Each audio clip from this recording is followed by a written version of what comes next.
केंद्र में मेरे सहयोगी राम मोहन नायडू जी, मुरलीधर मोहोल जी, आईआईटी बोर्ड ऑफ गवर्नेंस के चेयरमैन पीटर एल्बर्स जी, आईआईटी के डायरेक्टर जनरल विली वॉम्सी, इंडिगो के मैनेजिंग डायरेक्टर राहुल भाटिया जी, अन्य सभी महानुभाव, देवी और सज्जनों, आईआईटी की 81st एनुअल जनरल मीटिंग और वर्ल्ड एयर ट्रांसपोर्ट समिट में मैं आप सब अतिथियों का भारत में स्वागत करता हूं, आपका अभिनंदन करता हूं। ये कार्यक्रम 4 दशक बाद भारत में हो रहा है। इन 4 दशकों में भारत में बहुत कुछ बदल चुका है। आज का भारत पहले से कहीं ज्यादा आत्मविश्वास से भरा हुआ है। ग्लोबल एविएशन इकोसिस्टम में हम न केवल एक विशाल मार्केट है, बल्कि पॉलिसी लीडरशिप, इनोवेशन और इंक्लूसिव डेवलपमेंट के प्रतीक भी है। आज Bharat global space aviation convergence का एक उभरता हुआ लीडर है।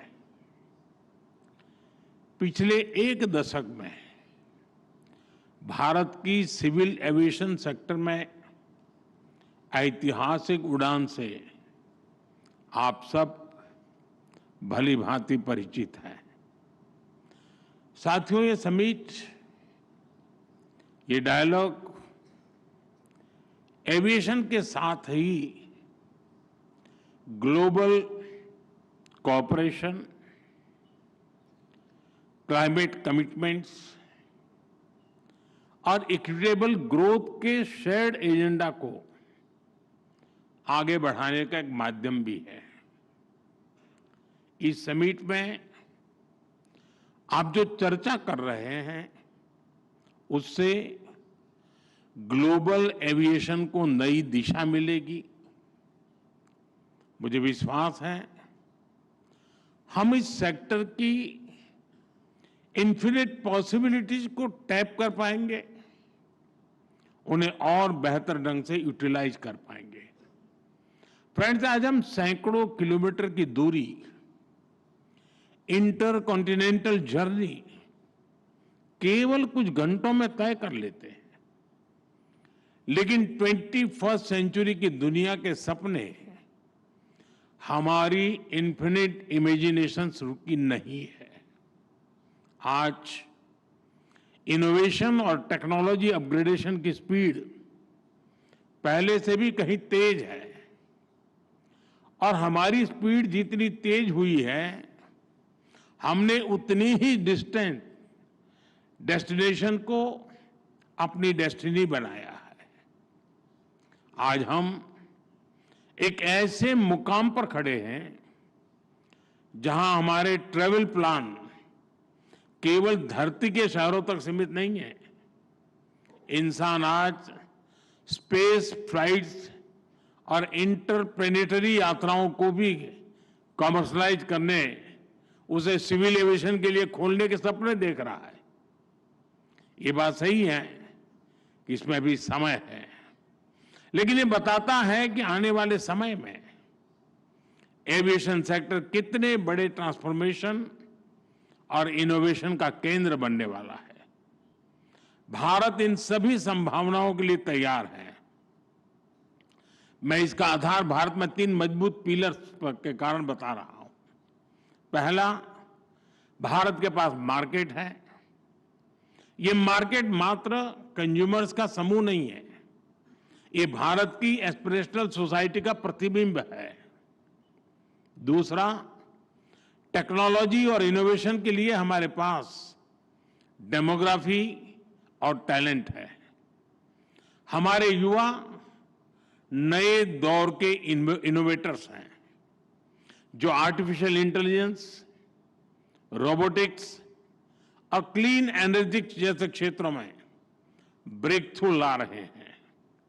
तीसरा, हमारे यहां इंडस्ट्री के लिए ओपन और सपोर्टिव पॉलिसी इकोसिस्टम है। इन तीनों सामर्थ्य के दम पर हमें मिलकर भारत के एविएशन सेक्टर को नई ऊंचाई पर लेकर जाना है। फ्रेंड्स, बीते वर्षों में भारत ने सिविल एविएशन के क्षेत्र में एक अभूतपूर्व परिवर्तन देखा है। आज भारत दुनिया का तीसरा सबसे बड़ा डोमेस्टिक एविएशन मार्केट है। हमारी उड़ान योजना की सक्सेस इंडियन सिविल एविएशन का एक गोल्डन चैप्टर है। इस योजना के तहत 15 मिलियन से ज्यादा यात्रियों को सस्ती एयर ट्रैवल की सुविधा मिली है। कई नागरिक पहली बार हवाई सफर कर पाए हैं। हमारी एयरलाइंस भी लगातार डबल डिजिट ग्रोथ हासिल कर रही है। भारत और विदेशी एयरलाइंस को मिलाकर हर साल करीब 24 करोड़ यात्री, 240 मिलियन पैसेंजर्स हमारे यहां उड़ान भरते हैं। यानी दुनिया के ज्यादातर देशों की टोटल पॉपुलेशन से भी कहीं ज्यादा। और 2030 तक ये संख्या 50 करोड़ 500 मिलियन पैसेंजर तक पहुंचने की संभावना है। आज भारत में 3.5 मिलियन मैट्रिक टन सामान एयर कार्गो से ट्रांसपोर्ट होता है। इस डेकेड के अंत तक ये भी बढ़कर 10 मिलियन मैट्रिक टन तक पहुंचने वाला है। साथियों, ये केवल आंकड़े नहीं है, ये नए भारत के पोटेंशियल की एक झलक है और भारत अपने इस पोटेंशियल को मैक्सिमाइज करने के लिए फ्यूचरिस्टिक रोडमैप पर काम कर रहा है। हम वर्ल्ड क्लास एयरपोर्ट इंफ्रास्ट्रक्चर में इन्वेस्ट कर रहे हैं। जैसा नायडू जी ने बताया, 2014 तक भारत में 74 ऑपरेशनल एयरपोर्ट थे। आज इनकी संख्या बढ़कर 162 हो चुकी है। इंडियन कैरियर्स ने 2000 से ज्यादा नए एयरक्राफ्ट के लिए ऑर्डर दिए हैं और ये तो अभी शुरुआत है। भारत का एविएशन सेक्टर एक ऐसे टेक ऑफ पॉइंट पर खड़ा है जहां से उसे लंबी और सबसे ऊंची उड़ान भरनी है। और ये उड़ान केवल भौगोलिक सीमाओं को पार नहीं करेगी, बल्कि ये दुनिया को सस्टेनेबिलिटी, ग्रीन मोबिलिटी और इक्विटेबल एक्सेस की दिशा में भी ले जाएगी। फ्रेंड्स, आज हमारे एयरपोर्ट्स की हैंडलिंग कैपेसिटी हर साल 500 मिलियन यात्रियों तक पहुंच चुकी है। भारत आज दुनिया के उन गिने चुने देशों में है जो टेक्नोलॉजी के जरिए यूजर एक्सपीरियंस के नए स्टैंडर्ड सेट कर रहा है। हम सेफ्टी, एफिशिएंसी और सस्टेनेबिलिटी पर भी उतना ही फोकस कर रहे हैं। हम सस्टेनेबल एविएशन फ्यूल्स की ओर बढ़ रहे हैं, ग्रीन टेक्नोलॉजीज में निवेश कर रहे हैं, कार्बन फुटप्रिंट्स घटा रहे हैं। हम प्रोग्रेस और प्लेनेट की सुरक्षा दोनों सुनिश्चित कर रहे हैं। साथियों, ये हमारे जो विदेशी अतिथि हैं, मेरा उनसे आग्रह है कि आप डीजी यात्रा ऐप के बारे में जरूर जानिएगा। डीजी यात्रा ऐप डिजिटल एविएशन का एक उदाहरण है। ये फेशियल वेरिफिकेशन टेक्नोलॉजी के माध्यम से एयरपोर्ट एंट्री से लेकर बोर्डिंग गेट तक सीमलेस यात्रा का कंप्लीट सॉल्यूशन है। कहीं कोई पेपर, डॉक्यूमेंट्स, आईडी दिखाने की जरूरत नहीं। मैं समझता हूं भारत के ये इनोवेशंस इतनी बड़ी पॉपुलेशन को बेहतर सर्विसेज देने के एक एक्सपीरियंस से ये कई देशों के काम आ सकता है। यह सिक्योर, और स्मार्ट सॉल्यूशन का एक ऐसा मॉडल है जो ग्लोबल साउथ के लिए भी प्रेरणा बन सकता है। साथियों, भारत के तेजी से एक्सपांड कर रहे एविएशन सेक्टर के पीछे एक और बड़ा कारण है consistent reforms. Bharat global manufacturing hub बने, इसके लिए हम हर तरह से कदम उठा रहे हैं। इस साल के बजट में हमने मिशन मैन्युफैक्चरिंग घोषित किया है। इसी वर्ष हमने भारत की पार्लियामेंट में, जैसा नायडू जी ने अभी बताया, protection of interest in aircraft objects bill पारित किया है। इससे केपटाउन कन्वेंशन को भारत में कानूनी ताकत मिली है। अब एयरक्राफ्ट लीजिंग करने वाली ग्लोबल कंपनियों के लिए भारत में नया मौका खुल रहा है। आप सभी को गिफ्ट सिटी में मिल रही छूट के बारे में भी जानकारी है। गिफ्ट सिटी के इंसेंटिव्स ने भारत को एयरक्राफ्ट लीजिंग का एक अट्रैक्टिव डेस्टिनेशन बना दिया है।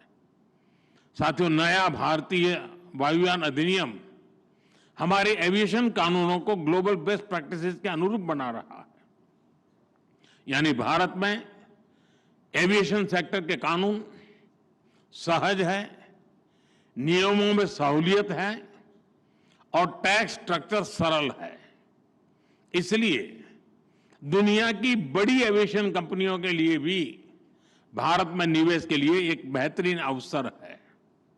फ्रेंड्स, एविएशन सेक्टर में ग्रोथ का मतलब है नई उड़ान, नए रोजगार और नई संभावनाएं।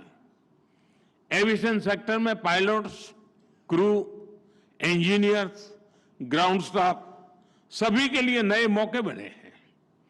एक और नया सनराइज सेक्टर उभर रहा है, एमआरओ, यानी मेंटेनेंस, रिपेयर और ओवरहॉल।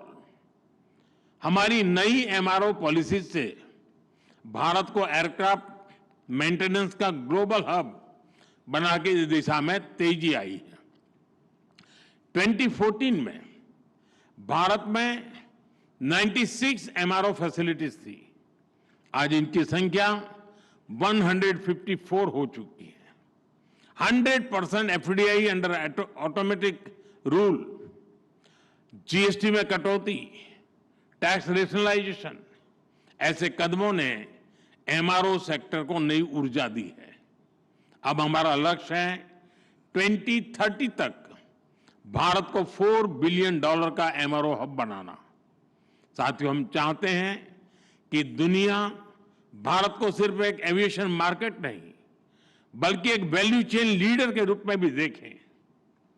डिजाइन से लेकर डिलीवरी तक Bharat global aviation supply chain का इंटीग्रल हिस्सा बन रहा है। हमारी दिशा सही है, हमारी गति सही है, इसलिए हमें विश्वास है कि हम तेजी से आगे बढ़ते रहेंगे।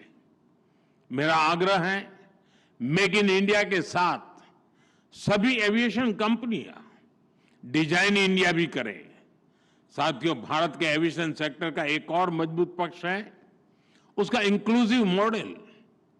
आज भारत में 15% से अधिक पायलट महिलाएं हैं। ये ग्लोबल एवरेज से 3 टाइम्स ज्यादा है। दुनिया भर में कैबिन क्रू में महिलाओं की औसत भागीदारी लगभग 70% है। हमारे यहां 86% है। भारत के एमआरओ सेक्टर में महिला इंजीनियरों की संख्या भी ग्लोबल एवरेज से आगे बढ़ रही है।